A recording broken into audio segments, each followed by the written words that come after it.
Hey guys, in this video I will show you how to post a poll on YouTube. So let's jump on it.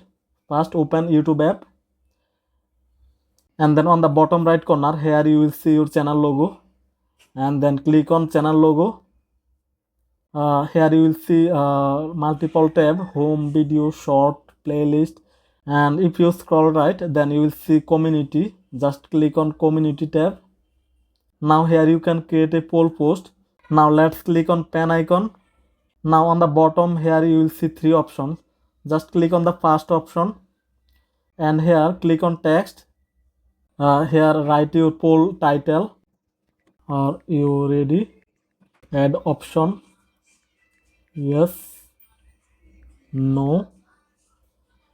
Click on done. So our poll post is ready. Now let's click on post. So let's click on view. So are you ready? Yes, no. So this is how you can create a poll post on YouTube. So hope that this video help you out. If this video help you out, please hit the like button and subscribe this channel. See you in the next video.